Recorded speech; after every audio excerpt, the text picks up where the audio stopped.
প্রিয় দর্শক আসসালামু আলাইকুম। দেশ ও প্রবাসে যে যেখানে আছেন আপনাদের প্রত্যেককেই শুভেচ্ছা জানাচ্ছে। আজকের নতুন একটি প্রতিবেদন দেখতেই পাচ্ছেন আমার সামনে একটি আপু আসছে। আসলে আপু কলা বাগানে কী করছে বা কী করছে বা তার বাড়িতে আসছে কিনা বা কী বলতে চাই চলুন কথা বলেই জানার চেষ্টা করি। আপু আসসালামু আলাইকুম। ওয়ালাইকুম আসসালাম। আপনার নাম কি? সাথী। সাথী আপু। কি কলা গাছে কি জীবনের সাথী হয়ে গেছে নাকি আপনার? না ভাইয়া, কলা গাছকে জীবন সাথী হবে। কলা গাছ কে লাগাইছে? আপনি লাগাইছেন নাকি? না, এটা অন্য মানুষের। অন্য মানুষের? জি। আচ্ছা আচ্ছা, আমি মানে কলা গাছ দেখতে দেখতে আসছেন কিনা আর কি। তো ভাইয়া আইসি একটা মনের মানুষ খোঁজার জন্য। মনের মানুষ খোঁজার জন্য আসছেন? মনের মানুষ কি করবেন? এখন মনের মানুষই তো বড় পাওয়া যায়। একটা জীবন সঙ্গীতের দরকার না।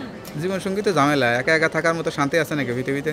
না, একটা জীবনের কত কাটানো, তখন জীবন সঙ্গীতের দরকার। মানে জীবন সঙ্গী এখন পর্যন্ত কেউ হয়ই নেই? না হয়নি তো। আচ্ছা আচ্ছা, সেই জন্য মনে করছেন জীবন সঙ্গী হলে ভালো হবে, তাই না? আচ্ছা, তো পরিবারে কে কে আছে? সব মাসে আপন মা বাবা কি হয়েছে? না, মানে আপন মাসে তো খালি নেই।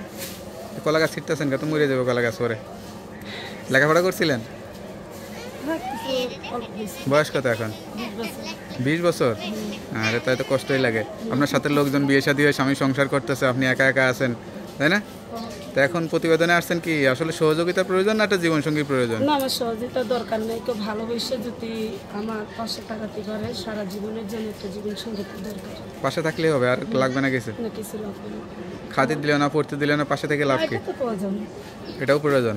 তো প্রয়োজন। পাশেও থাকতে হবে, খাতে পড়তেও দিতে হবে, তাই না? ও। খালি পাশে রাখলে হবে না। না, খালি পাশে থাকলে। আচ্ছা আচ্ছা, আপনি ইনকাম করে খাওয়াইলেন, তাইলে হবে না? হ্যাঁ, কাজ কাম জানেন, ইনকাম করতে জানেন? হ্যাঁ, আমি একটা চাকরি করি। চাকরি করেন? তাহলে যেখানে চাকরি করেন সেখানে কেউ নাই, দুইজনে চাকরি করলেন, সংসার করলেন, এরকম হয় না? না, এরকম তো পাইনি। তাহলে দুইজনটা টেক কেয়ার করতে পারলেন, বাসায়ও একসাথে, অফিসেও একসাথে। না, এরকম পাইলে তার ভিডিও সামনে আইতাম না। হ্যাঁ রে, এটা কেমন লাগতেছে এখন নিজের বিয়ের জন্য নিজে আসছেন, এটা কেমন লাগতেছে নিজের কাছে? এটা বড়ই লাগছে।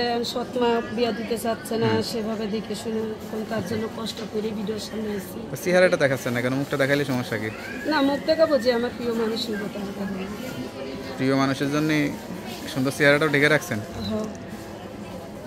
পৃথিবীতে কত মানুষ আছে, সবাই হয়তো প্রিয় হতে চাবে, কিন্তু সবাইকে তো আর দেখাবেন না নাকি? না, সবাইকে প্রিয় হইতে গেলে সবাই সত্যিকারের যে প্রিয় মানুষ হবে সেই তো জীবন সঙ্গী হইবে। নাকি কোনো বয়ফ্রেন্ড আছে, প্রেমিকা আছে, তার জন্য মুখটুক ঢেকে আসছেন? না না, আমার কোনো প্রেমিকা নেই। প্রেমিকা থাকলে কি আর লাইফে আসতাম? সংসারে রান্না বান্না তো সব কিছু পারেন? হ্যাঁ, পারি। যাক, তা আপনার সঙ্গে কীভাবে যোগাযোগ করবে? ওই মোবাইলে যোগাযোগ। নাম্বারটা মুখস্থ আছে? না, নাম্বারটা আমার কাছে নাই বর্তমান, আমি পরে দেবো। নাম্বারটা পরে দিয়ে দিবেন। হ্যাঁ।